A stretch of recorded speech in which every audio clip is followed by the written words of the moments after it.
gosto dessa música, por isso que eu canto. Bom dia, queridos.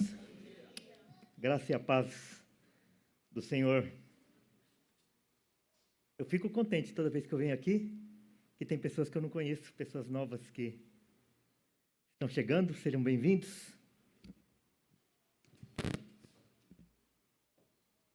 Vamos orar mais uma vez?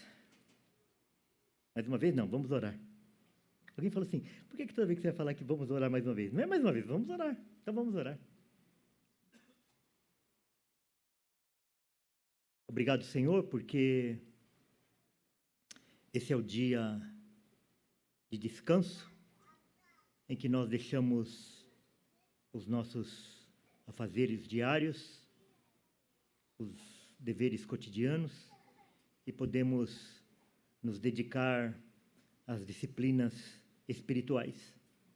Nós podíamos fazer isso qualquer dia da semana, mas na nossa sociedade é o domingo que é o dia de descanso, então nós separamos esse dia para que nós possamos nos regozijar no Senhor, que nós possamos contemplar as obras das Tuas mãos e que o Senhor possa nos falar nesta manhã, através da Sua palavra.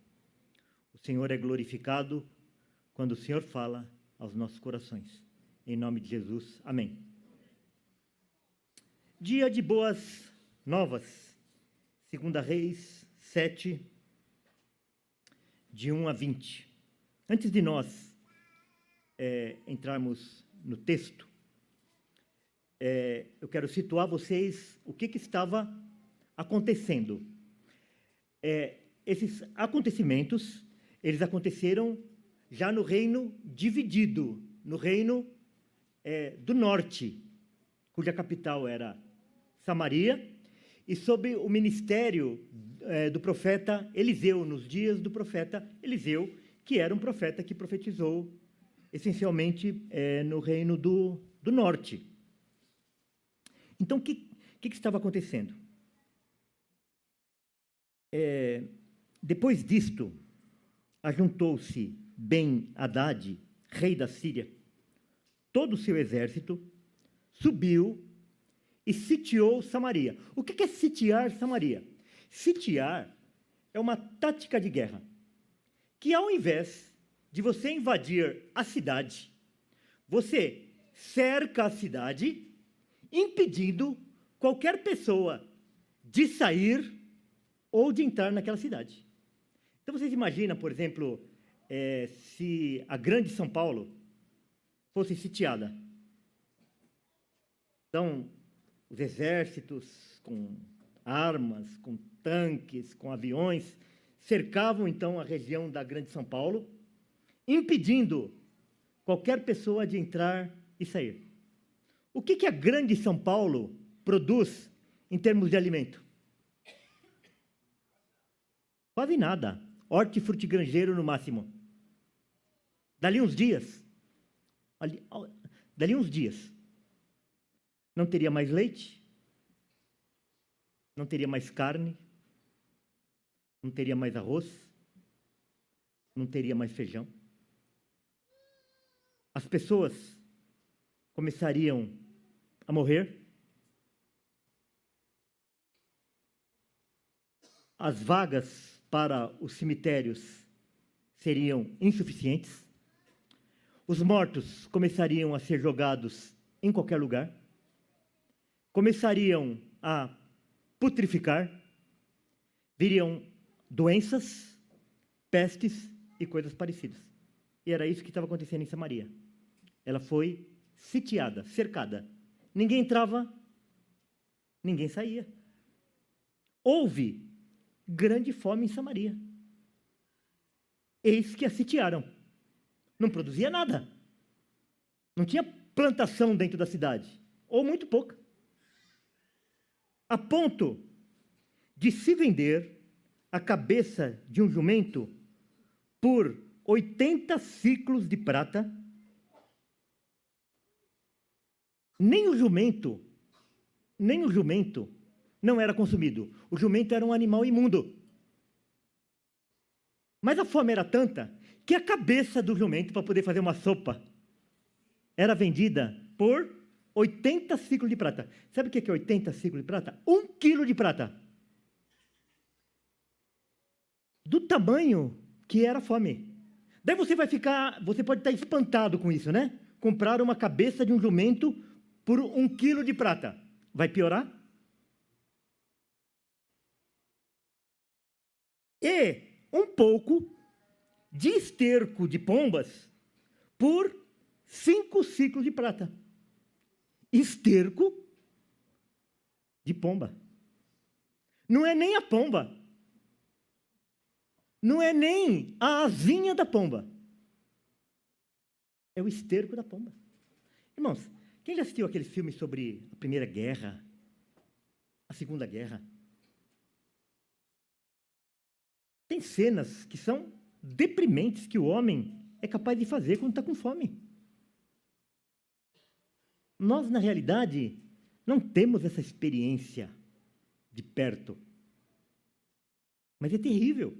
Quem assistiu um filme que passou umas décadas atrás? O Sobrevivente dos Andes.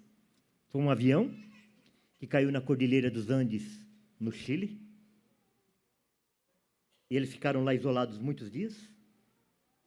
E depois, com o passar dos dias, eles começaram a comer a carne daqueles companheiros que haviam morrido. Como foi no gelo, aqueles cadáveres ficaram congelados, então não se deterioraram, e eles começaram. E daí você fala assim, eu jamais faria isso. Nós não podemos falar isso. Que jamais faríamos isso. Nós não temos experiência. Quem me conhece assim mais de perto sabe que eu como muito pouco. Mas se é uma coisa que me deixa nervoso, é passar um pouquinho da hora de comer. Passou um pouquinho da hora de comer, eu já fico nervoso. Daí, se eu comer um pãozinho, um biscoito, tá bom para mim. Mas se eu ficar com fome, eu fico nervoso. Imagina isso em potencial, aumentado em potencial. O que nós somos capazes de fazer. Mas vai piorar. Vai piorar ainda o cabeça do jumento e o esterco do pombo. Você vai preferir comer a cabeça do jumento do que o esterco do porco, o esterco do pombo, do que vai acontecer depois. Passando o rei de Israel pelo muro, gritou-se-lhe uma mulher: acode-me, ó rei, meu senhor. Ele lhe disse: se o Senhor não te acode, de onde te acudirei eu? Da eira ou do lagar? Quer dizer, se Deus não tem capacidade de te socorrer, de onde? Eu vou te dar trigo? Eu vou te dar vinho? Quer dizer, você fala assim, eu não tenho nada para fazer por você. O rei falando isso. Perguntou-lhe o rei: que tens? Qual o problema? Respondeu ela: esta mulher me disse: dá teu filho para que hoje o comamos e amanhã comeremos o meu. Não falei para vocês que ia piorar? Você não preferia comer a cabeça do jumento? Você não preferia comer esterco de pomba? Fizeram um trato. Dá teu filho, vamos comer teu filho hoje, e amanhã nós vamos comer o meu. Comemos, pois, o meu filho, cozemos, pois, o meu filho, e o comemos. Mas, dizendo-lhe eu ao outro dia, dá o teu filho para que o comamos, ela o escondeu. Tendo o rei ouvido as palavras da mulher, rasgou as suas vestes. Quando passava pelo muro, o povo olhou e viu que trazia pano de saco por dentro sobre a pele. Sinal de humilhação, sinal de aflição, sinal de contrição. Disse o rei: assim me faça Deus o que bem lhe aprouver, se a cabeça de Eliseu, filho de Safate, lhe ficar hoje sobre os ombros, porque Eliseu havia profetizado essas coisas, que essas coisas iriam acontecer. E ele tinha se tornado inimigo do rei. E aqui o rei está jurando vingança, queria arrancar a cabeça de Eliseu. Estava, porém, Eliseu sentado em sua casa, juntamente com os anciãos. Enviou o rei um homem de diante de si. Mas, antes que o mensageiro chegasse a Eliseu, disse estes aos anciãos: Vedes como o filho do homicida mandou tirar minha cabeça? Antes dele chegar, Eliseu já sabia o que estava acontecendo. Olhai, quando vier o mensageiro, fechai-lhe a porta e empurrai-o com ela. Porventura, não vem após ele o ruído dos pés do seu senhor? Quer dizer, ele fala assim, ele é apenas um mensageiro, mas o que tem por detrás dele é o rei, é a ordem do rei. Falava ele ainda com eles, quando lhe chegou o mensageiro, disse o rei: Eis que este mal vem do Senhor. Que mais, pois, esperaria eu do Senhor? Então, ele estava ciente aqui de que aquele mal que estava acontecendo, o cerco, a fome, ao ponto de a mãe estar comendo o próprio filho, era resultado da ira do Senhor sobre Israel. Se vocês forem ler lá o livro de Juízes, Deuteronômio, Levítico, vocês vão ver lá que o Senhor já havia dito que se eles abandonassem a lei do Senhor, eles iriam comer a carne dos seus filhos e das suas filhas. Então isso não aconteceu aleatoriamente. Isso era a ira do Senhor que estava sobre aquela nação. Porque eles haviam abandonado a lei do Senhor. Eles haviam abandonado os mandamentos do Senhor. Vamos agora ao texto. Então, esse era o clima, esse era o que tinha acontecido antes desse texto que nós vamos meditar nesta manhã. A cidade sitiada, fome, ao ponto deles comerem esterco de pombo, cabeça de jumento e carne humana, o próprio filho. Na sequência, então. Então disse Eliseu: ouvi a palavra do Senhor. Assim diz o Senhor: amanhã, a estas horas, mais ou menos, dar-se-á um alqueire de flor de farinha por um ciclo, e 2 de cevada por um ciclo, à porta de Samaria. Espera aí. Hoje, nós estamos comprando uma cabeça de jumento por 1 quilo de prata. Como que amanhã nós vamos comprar 8 quilos de farinha por 16 gramas de prata? O que vai acontecer? Que reviravolta que vai ser essa? Hoje, uma cabeça de jumento por 1 quilo de prata. Amanhã, 8 quilos de farinha por 16 gramas de prata?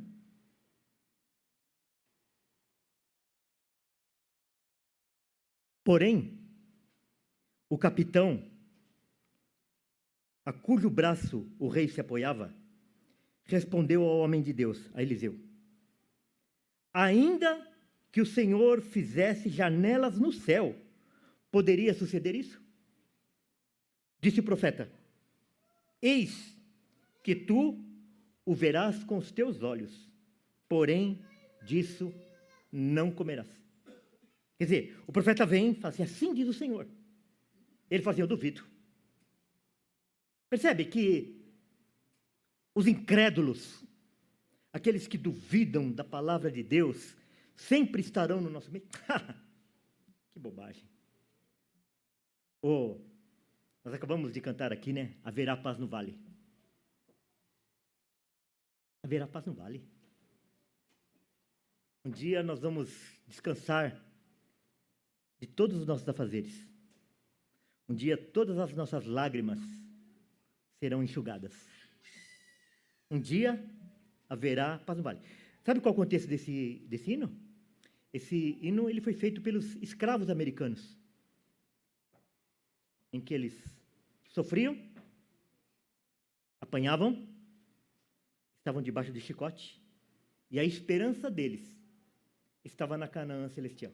Haverá paz no vale para mim. Hoje, a circunstância é terrível. Mas nós confiamos no Senhor que um dia nós vamos morar com Ele. E Ele falou que todas as nossas lágrimas serão enxugadas. Sabe por que nós sofremos? Porque nós queremos o resultado aqui agora. Nós queremos parar de sofrer aqui agora. Nós não temos mais o olhar lá na Canaã celestial. Eu falo nós porque eu me incluo nisso. Eu não estou acusando vocês. Eu estou compartilhando com vocês do mesmo pecado, dos mesmos pecados. Nós queremos o resultado aqui agora. Nós somos imediatistas. Nós não temos mais o olhar para a eternidade. Por que Abraão é o pai da fé? Porque ele recebeu as promessas do Senhor e ele não viu as promessas se cumprirem. Que toda aquela terra iria ser dele. Ele vivia em tendas de um lado para o outro. Mas ele enxergava a outra pátria. Ele enxergava a outra nação. Por isso que ele é o pai da fé. E ele obedeceu. Está sofrendo?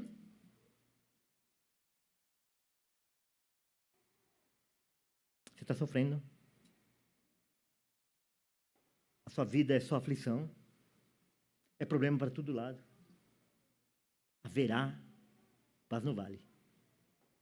Haverá paz no vale. Para aqueles que confiam em Cristo. Incrédulo.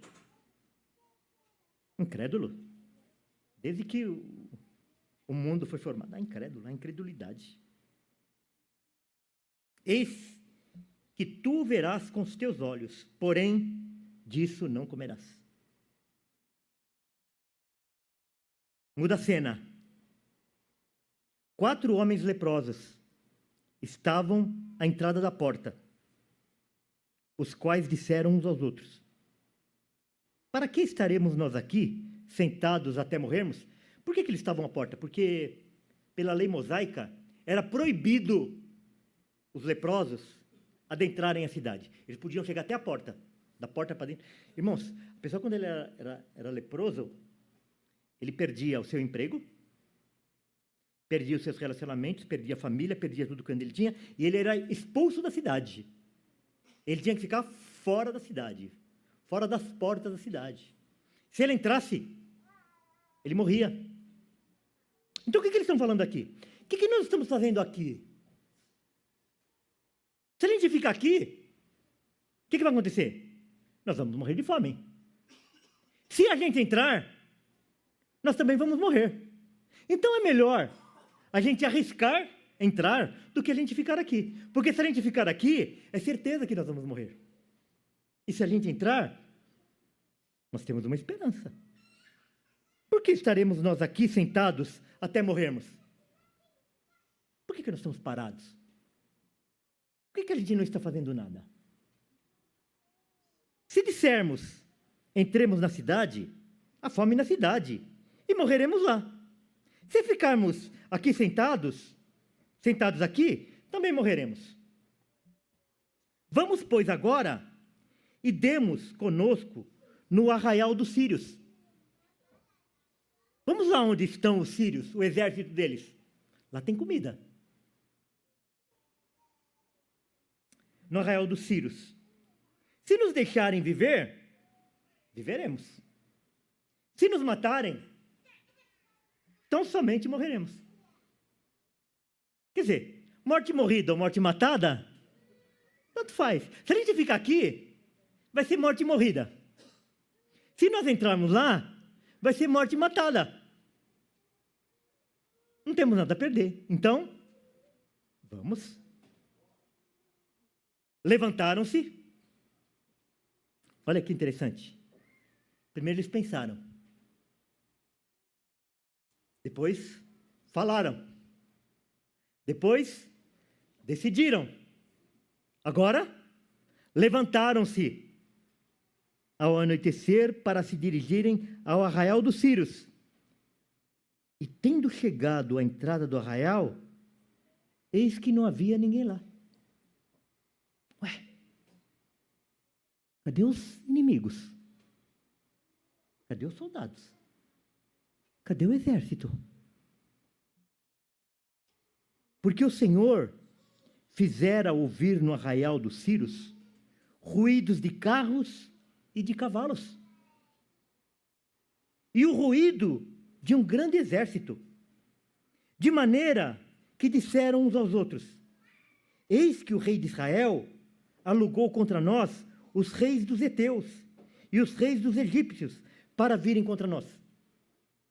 Então, eles haviam fugido, porque eles haviam ouvido sons, barulhos de um grande exército. E eles pensaram: o rei de Israel alugou mercenários, pagou um exército para vir nos atacar. E eles, com medo, fugiram.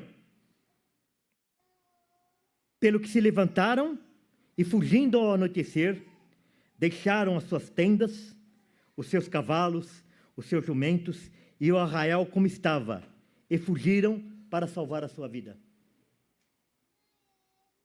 Chegando, pois, aqueles leprosos à entrada do arraial, entraram numa tenda, e comeram, e beberam, e tomaram dali prata e ouro e vestes, e se foram e os esconderam. Voltaram e entraram em outra tenda, e dali também tomaram alguma coisa, e a esconderam. Horas antes, eles estavam pobres, com fome, prestes a morrer de morte morrida. E agora, chegam lá naquela tenda dos Círios, comida, vinho, vestes, prata, ouro, comem, bebem, peguem a prata, pegam o ouro, pegam as vestes, escondem e voltam e pegam mais um pouco. Estão encantados, como aquele andarilho no deserto que de repente encontrou o oásis. Eles ficam deslumbrados. Então, disseram uns para os outros: não fazemos bem. Este dia é dia de boas novas. Este dia é dia de boa notícia. Esse dia é dia de evangelho, dia de boas novas. E nós nos calamos.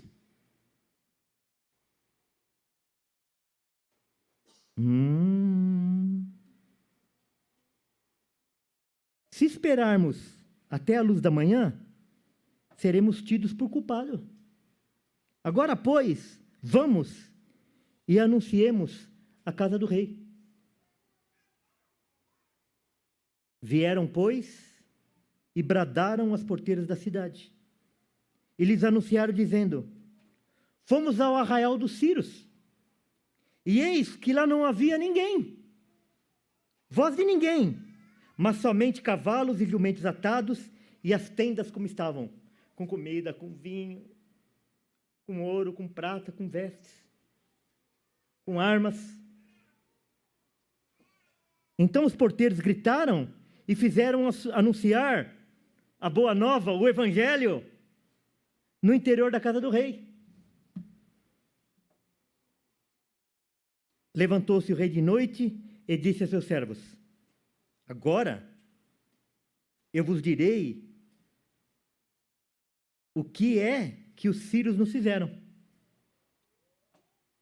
Bem sabem eles que estamos enfaimados. Bem sabem eles que nós estamos morrendo de fome. Por isso, saíram do arraial a esconder-se pelo campo, dizendo: quando saírem da cidade, então os tomaremos vivos e entraremos nela. O que o rei fala? Isso é um truque deles. Isso é um truque deles. Eles se esconderam e na hora que a gente aparecer, eles vão nos atacar e vão nos fazer prisioneiros. É otimista. É um rei otimista. Qualquer coisa tem um pessimista, né? Vai cair. Vai chover. Não vai dar certo. Ó dia, ó mês, ó azar. E assim o rei. Então, um dos seus servos respondeu e disse: tomem-se, pois, 5 dos cavalos que ainda restam na cidade. Olha o que sobrou. 5 dos cavalos que ainda restam na cidade, pois toda a multidão de Israel que ficou aqui, de resto terá a mesma sorte da multidão dos israelitas que já pereceram. Enviemos homens e vejamos. Olha, já morreu quase todo mundo. Vamos fazer alguma coisa. Tomaram, pois, 2 carros com cavalos, e o rei enviou os homens após o exército dos sírios, dizendo: ide vede, vai lá conferir. Foram após eles até o Jordão, e eis que todo o caminho estava cheio de vestes, de armas que os sírios, na sua pressa, tinham lançado fora.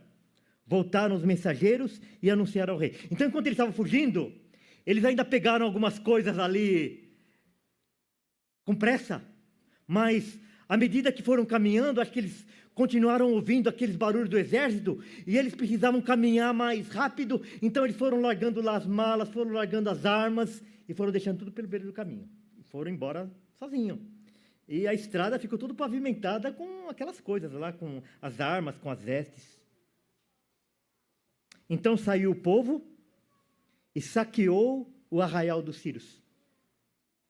E assim, se vendia um alqueire de flor de farinha por um ciclo, e 2 de cevada por um ciclo, segundo a palavra do Senhor. Então foram lá e pegaram muito trigo, muita cevada. E quem foi? Vendia para quem não tinha ido, para quem ficou em casa tomando conta da casa, e vendia 8 quilos de farinha por 16 gramas de prata, conforme o Senhor havia dito. Quando? No dia anterior. Dera o rei a guarda da porta ao capitão, em cujo braço se apoiara.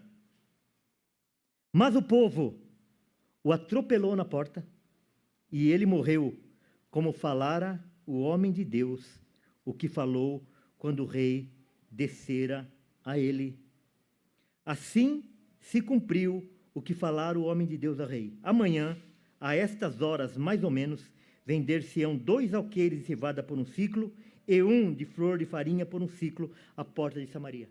Mas aquele capitão, que falou que só se Deus abrisse os céus, aquilo poderia acontecer. Ele viu, mas ele não provou daquele milagre que Deus havia realizado. Por causa do quê? Por causa da incredulidade do coração. Por causa da incredulidade do coração. Irmãos, todos os homens verão a glória de Deus. Todos os homens se dobrarão diante da glória de Deus. Todos os homens verão a glória de Deus. Mas aqueles que foram incrédulos, que não creram em Cristo, eles verão, mas não desfrutarão da glória e da companhia de Cristo. Por causa do quê? Por causa da falta de fé, por causa da incredulidade. Daquela pessoa que só acredita naquilo que ele vê, que só acredita naquilo que a ciência prova, naquilo que a imprensa fala que é verdade, naquilo que o professor Mequetrefe fala que é verdade. Aquele capitão respondera ao homem de Deus: ainda que o Senhor fizesse janelas no céu, poderia suceder isso, segundo essa palavra? Dissera o profeta: eis que tu verás com os teus olhos, porém disso não comerás. Assim lhe sucedeu, porque o povo o atropelou na porta e ele morreu. O que nós podemos aprender com essa trágica história, mas que tem esse final maravilhoso, né? Do Senhor realizando esse milagre maravilhoso. Então, veio a palavra do Senhor. Assim diz o Senhor. A palavra de Deus, ela nunca volta para ele vazia. Sempre que Deus envia a palavra dele, ela vai cumprir o desígnio pelo qual ela foi enviada. Foi o que aconteceu aqui. Para uns, salvação. Para outros, morte. Não foi isso? Para os leprosos, milagre, transformação. E com isso eles abençoaram toda a cidade de Samaria. E destruição para os sírios. Destruição para aquele capitão. A mesma palavra de Deus. Salvação para uns, condenação para outros. Isaías 55:11. Assim será a palavra que sair da minha boca. Não voltará para mim vazia, mas fará o que me apraz e prosperará naquilo para que a designei. Então, irmãos, nunca a palavra de Deus, ela volta vazia. Então, toda vez que nós anunciamos o evangelho para alguém, todas as vezes, ela vai cumprir o desígnio dela. Deus envia a palavra e aquela palavra vai se cumprir, seja de salvação, seja de perdição. O problema é que a gente vem numa tradição, como que eu vou dizer? Cheia de enganos. Cheia de enganos. Em que a gente acha que Deus deseja salvar todo mundo. Então, quando a gente fala para alguém e aquela pessoa repele a palavra, aquela pessoa não aceita a palavra, a gente acha que a palavra foi frustrada. Não foi. Porque essa palavra que foi enviada àquela pessoa, ela vai ser condenada porque ela ouviu a palavra e não recebeu a palavra. Então a palavra foi lançada para que aquela pessoa endurecesse seu coração e ela teve seu coração endurecido pela palavra. É duro? É. É triste? É. Mas é verdade. Pode a palavra de Deus ser frustrada? Os planos de Deus podem ser frustrados? De forma nenhuma. De forma nenhuma. É por isso, irmãos, que quando você está querendo a salvação de uma pessoa, junto com o evangelho, você precisa orar. Senhor, quebranta o coração daquela pessoa, quebranta o coração daquela pessoa, quebranta o coração daquela pessoa, quebranta o coração daquela pessoa, para que a palavra do evangelho sirva de salvação para ela e não de condenação. Porque aqueles que serão salvos, eles serão salvos porque eles ouviram a palavra e a receberam. E aqueles que forem condenados, eles serão condenados porque eles ouviram a palavra e endureceram seu coração. Agora, todos nós endurecemos o nosso coração. E o nosso coração só é quebrantado quando a palavra vem acompanhada pelo Espírito Santo.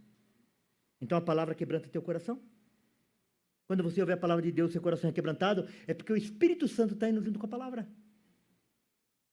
Porque, pela natureza, nós falaríamos igual a esse capitão aqui.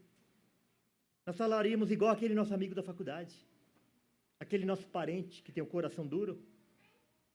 Senhor, quebranta o coração, quebranta o coração, quebranta o coração. E é o Espírito Santo que faz isso.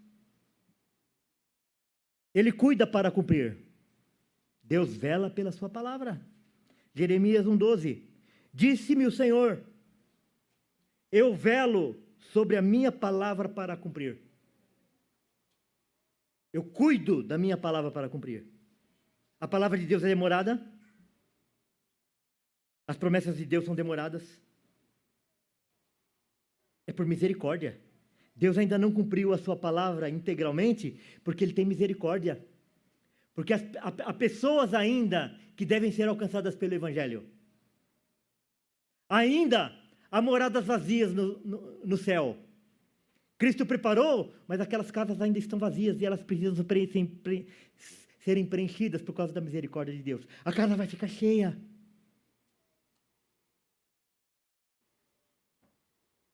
No dia, 2 Reis 6:25, a ponto de se vender a cabeça de um jumento por 80 ciclos de prata e um pouco de esterco de pombas por 5 ciclos de prata. Num dia. No dia seguinte, 2 Reis 7:16, se vendia um alqueire de flor de farinha por um ciclo e 2 de cevada por um ciclo. Deus, Ele não é onisciente porque adivinha o futuro. Ele é onisciente porque, sendo todo-poderoso, fará acontecer tudo aquilo que decretou. Irmãos, Deus sabe tudo o que vai acontecer amanhã, não é? Mas não é que Ele tem lá como que chama? Aquela bola de cristal gigante e Ele vê o que vai acontecer. Não. Ele está agindo para que aquilo que Ele decretou que vai acontecer amanhã, aconteça amanhã. Então, isso envolve todo o universo. Quando Davi estava fugindo de Saul, e ele foi se refugiar lá nas montanhas de Engebe, e ele encontrou um fio de água onde ele pôde beber aquela água. Para ele poder beber aquela água vem das rochas do norte, ali é sul, na região do Jordão, do Mar Morto ali. Aquela água vem do norte, lá do Hermon. Segundo os pesquisadores, aquela água para chegar lá, ela demora 400 anos para chegar ali. Então chove lá no Hermon, lá no norte, divisa com a Síria. Aquela água penetra nas rochas e ela vai caminhando até ela chegar nas rochas, lá no sul. Demora 400 anos. Então, como Deus está no controle de tudo, 400 anos antes, Ele fez chover, lá no norte, lá no Hermon, para que depois, 400 anos depois, um dia Davi, fugindo do rei Saul, se refugiasse naquela caverna e encontrasse um fio de água ali. Não é uma coisa maravilhosa? Irmãos, os marinheiros chegam para Jonas e falam: o que você está fazendo aí? O que você está dormindo aí? Nós estamos aqui desesperados, todo mundo, cada um orando para o seu Deus, etc. E você aí dormindo? É por minha causa que isso está acontecendo. Eu estou fugindo de Deus. E a única solução é vocês me jogarem no mar. Aquela tempestade aconteceu por acaso? Estava a maior bonança, assim, de repente apareceu a ventania. Não, aquilo Deus já havia trabalhado já tempos e tempos antes. Daí jogam o Jonas no mar e aparece uma baleia lá, bem grandona, com fome. É baleia? Não, não é baleia, não, é um grande peixe. Faminto. Aquele peixe lá tinha viajado de longe e estava justamente naquele lugar onde Jonas foi lançado lá, e ele com fome, falou, nem mastigou.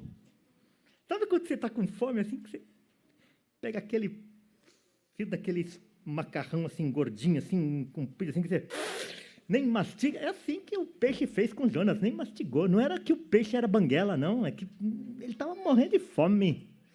Engoliu o Jonas inteirinho, que na hora que ele saiu lá, ele só arrancou as algas assim, e já estava pronto para ir para Nínive. Tudo planejado, irmãos. Não tem esse negócio de que Deus adivinha o que vai acontecer amanhã, não. Se você levou um tiro lá se eu levar um tiro ali na esquina, Não é porque é o acaso. Não. Deus está no controle de todas as situações. É muito difícil, irmãos, nós acreditarmos nisso hoje em dia, na palavra de Deus, porque tudo é contra a palavra de Deus.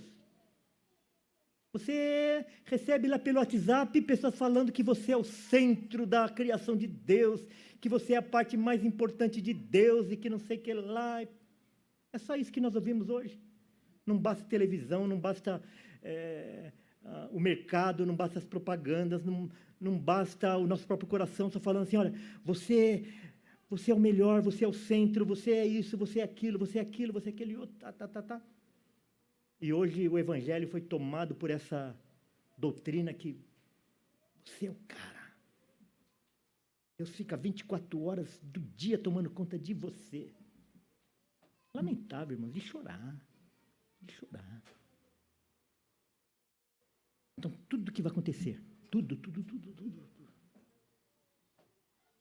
Agora, daqui a pouco eu falo. Os que não crerem serão condenados. Irmãos, Deus é soberano. Deus, controle de tudo.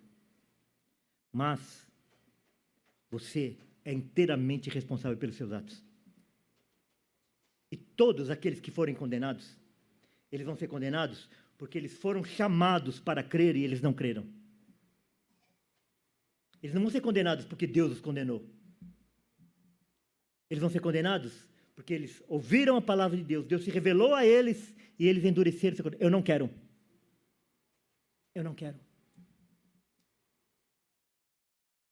É isso.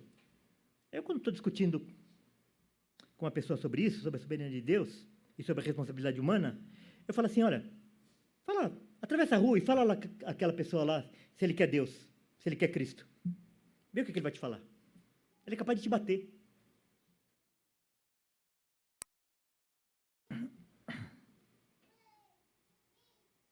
Quem, porém, não crer, será condenado.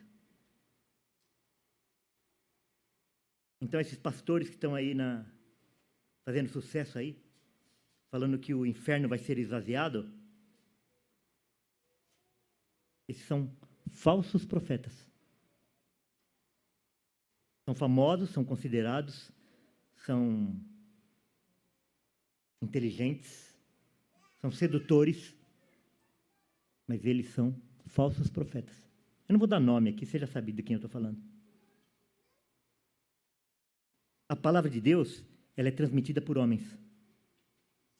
O rico, naquela parábola do rico e de Lázaro, o rico, né, fala assim, Pai Abraão, mande que Lázaro ressuscite, mande Lázaro de volta para a terra, para que ele anuncie para meus irmãos, para os meus parentes, para que eles não venham para esse tormento. O que o pai Abraão responde? Eles têm Moisés e os profetas. Eles têm a palavra de Deus. A palavra de Deus está aqui. Se eles não acreditam em Moisés e os profetas, ainda que os mortos ressuscitem, eles não vão acreditar. E isso é verdade. É verdade. Pode acontecer o milagre que for, irmãos. Não vai adiantar. É a palavra de Deus transmitida por homens que o Espírito Santo vai trabalhar. Por que isso? Porque foi a maneira que Deus escolheu. Simplesmente isso. É a única explicação. Deus não escolheu anjos para transmitir o Evangelho. Ele escolheu homens. E depois, portanto, fazei discípulos de todas as nações. Mateus 28, 19. Ele usa quem quer. Na nossa história de hoje, quem que ele usou? Leprosos, 4 leprosos. Era a classe mais rejeitada da sociedade, mais improvável. Homens que, para se aproximar de uma outra pessoa, eles tinham que gritar para que a pessoa, quando um leproso estava se aproximando de uma outra pessoa, ele precisava avisar que ele estava chegando. Ó, cuidado comigo, hein? Como que eles eram chamados? Quando a Bíblia, porque nem sempre a Bíblia se refere a leprosos como leprosos. Geralmente, como que é? Imundos. Então, quando a Bíblia fala em imundos, está falando dos leprosos. Esse era o tratamento que eles tinham.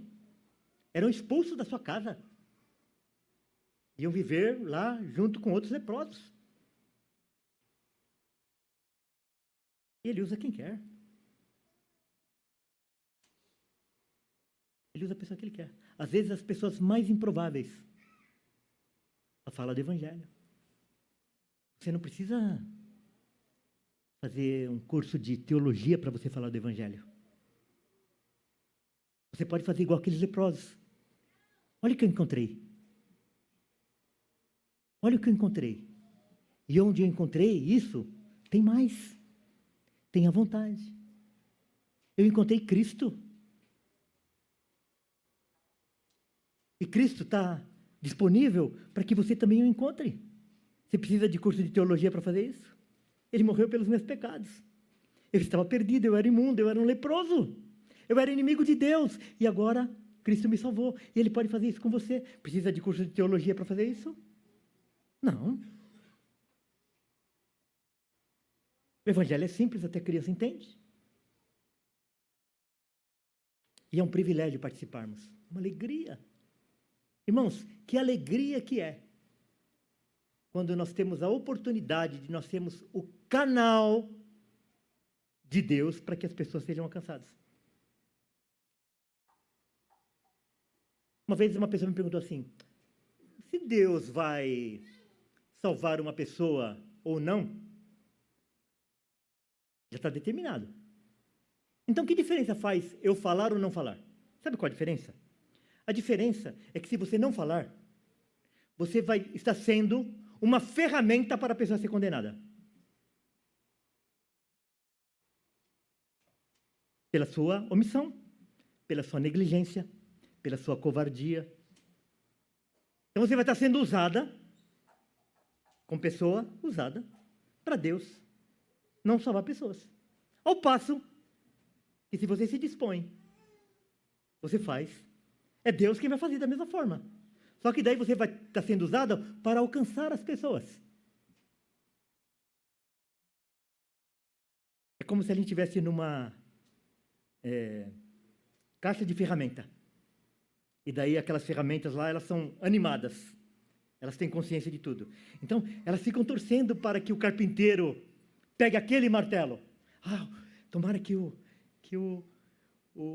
carpinteiro me pegue hoje, para que eu seja a ferramenta para construir aquele móvel, aquela obra. Então, é assim, é um privilégio para nós participarmos disso. Sermos o canal da bênção de Deus. Filipenses 1:29. Porque vos foi concedida a graça de padecerdes por Cristo, e não somente crerdes nele. Então nós vamos falar do Evangelho, e daí nós vamos ser desprezados, nós vamos sofrer bullying, as pessoas vão falar mal de nós, vão nos desprezar, muitas vezes nós seremos perseguidos, mas essa capacidade de nós sermos perseguidos, de nós sofrermos por causa de Cristo, nos foi concedida junto com o dom da fé. Então, quando nós padecermos por causa de Cristo, nós devemos nos alegrar, porque isso é um dom também dado por Deus. Padecermos por causa de Cristo. E os 4 leprosos, então, aqui, que foram os improváveis, aqueles que levaram as boas novas. Hoje é dia de boas novas. Vamos! Eles disseram, vamos! Vamos! Não é justo. Nós recebemos isso. Como que nós vamos guardar para nós? Levantaram-se e foram.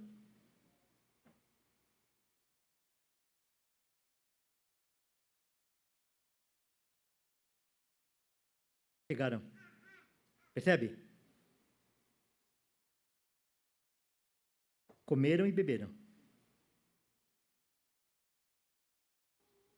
Compartilharam as boas novas. abençoaram aos demais. Irmãos, sabe qual é o problema? Nós precisamos de estratégia. Nós precisamos de estratégia. Então, qual que é uma estratégia? Você pode ter a estratégia dos predadores. Então, quando eu gosto muito de ver aqui, a Lenice fala, bem, eu não sei como você aguenta ficar vendo esses programas aí dos leões, dos leopardos e daqueles predadores assim que ficam na savana. Gosta também, Nelson? Sim, então. O que eles fazem? Eles olham assim o rebanho ali da zebra, dos gnus, dos cervos e tal, e eles começam a perseguir aquilo. Daí, todo mundo corre. Daí, de repente, um se isola. Na hora que aquele se isola, ele vai lá e abate aquele. Então, nós precisamos fazer assim. Então, a gente olha... o problema é que, às vezes, você quer salvar todo mundo. Você quer salvar todo mundo da sua família. Você quer salvar todo mundo da sua empresa, da tua escola. E você precisa ter outro olhar. Você precisa começar a observar. Quem? Pega aquele que é mais isolado. Aquele que não tem amigos. Aquele que ninguém valoriza. Aquele que é mais fraquinho. Investe nele. Faz amizade. Ele está lá se sentindo desprezado. Só pelo fato de você se chegar a ele, ele já vai se sentir valorizado.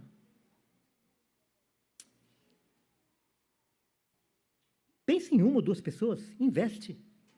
Convida ele para sua casa. Convida para o churrasco. Convida para fazer a viagem com você. Convida para vir à igreja.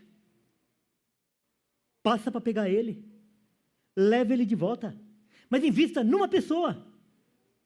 Passa o WhatsApp. Estratégia, nós precisamos de estratégias. Estratégia. 1, 2, 3 pessoas. Faz isso. Depois você faz com outra. Depois você faz com outra. E Deus vai usar você. Mas nós precisamos estar atentos. Nós precisamos estar atentos a essas coisas. Quem? Quem que você deseja? Quem que Deus está colocando no seu coração? Ore por essa pessoa. Adote essa pessoa. O que é fazer discípulos, irmãos? Fazer discípulo dá trabalho. E às vezes a gente fala assim, desiste dessa pessoa, não vai adiantar. Não desiste. Dá trabalho. Dá trabalho. Porque a pessoa vai arrumar desculpa. Invista, invista, invista. Daí quando você chegar lá no céu, na tua casa, lá na tua morada, vai ter uma jacuzzi lá por causa das almas que você ganhou. Você está rindo, mas a Bíblia fala em galardão. As moradas lá no céu vão ser diferentes. Todo mundo vai estar... se eu estiver lá na periferia, lá... como é que chama aquela casa que fica na beira do rio, assim? Hã? Palafita. Se eu estiver numa palafita lá no céu, já está bom. Já está bom. Melhor, já só graça. Mas você já pensou se você tiver uma jacuzzi lá na sua casa por causa das almas que Deus alcançou através de você? Agora, que triste vai ser a gente chegar no céu e ninguém nos procurar e falar assim, olha, eu estou aqui porque Deus usou você. Eu estou aqui porque Deus usou você. Né? Olha, irmãos, que coisa maravilhosa é a gente chegar no céu e pessoas virem e falarem assim, olha, eu estou aqui porque Deus usou você. Não por causa de você, mas porque Deus usou você. Que coisa maravilhosa. Irmãos, vamos falar igual esses leprosos. Hoje é dia de boas novas. Todos os dias nós devemos levantar e na hora que a gente sentar na nossa mesa, ver o café, o pão, o leite, a palavra de Deus e falar assim, hoje é dia de boas novas. Para quem que eu vou falar das boas novas hoje? Percebe? Olha, eles disseram vamos. Eles levantaram e foram. Eles chegaram, comeram e beberam, compartilharam as boas novas. São tarefas. São tarefas espirituais. Tarefas espirituais. Assim como você tem as suas tarefas todos os dias, isso deve fazer prioridade. Por que eu estou nesse emprego que eu não gosto? Por que eu estou fazendo esse curso que eu não gosto? Porque às vezes tem alguém ali que deve ser alcançado por essas boas novas. Pense nisso. Você não está ali à toa.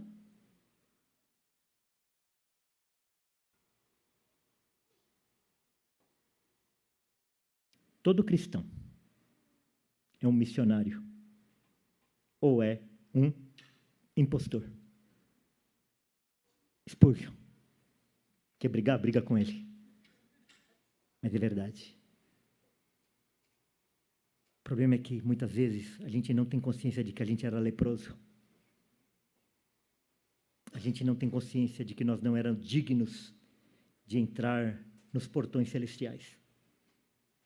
A gente não tem consciência de que a gente não era digno de achar uma casa cheia de ouro, de prata, de vinho e de vestes brancas como a neve. A gente não tem essa consciência. A gente acha que a gente é merecedor, que a gente é digno. O dia que a gente tiver essa consciência, a gente vai falar assim: hoje também é dia de boas novas. É dia de compartilhar o Evangelho de Jesus. Amém? Pai, te louvamos pela tua palavra. Que nós possamos ser instrumentos do Senhor para alcançar aquelas pessoas que te pertencem. Nós também éramos leprosos, nós também éramos imundos, mas através do sangue de Cristo e através de pessoas que o Senhor usou, nós somos alcançados pelo Evangelho. Que nós sejamos também instrumentos da propagação das boas novas do Evangelho. Nos livre, Senhor, de termos um coração com incredulidade. Nos livra, Senhor, de sermos passivos. Nos livra de não termos misericórdia de outras pessoas que perecem, Senhor. Se uma pessoa é eleita ou não é eleita, se uma pessoa é escolhida ou não é escolhida, se uma pessoa é predestinada ou não é predestinada, isso não nos cabe julgar, Senhor. A ordem que o Senhor nos deu é para nós irmos e anunciarmos as boas novas a todos os homens. E o trabalho é do Senhor, de convencer aqueles que lhe pertencem, porque a glória é somente tua. Em nome de Cristo que nós oramos. Amém.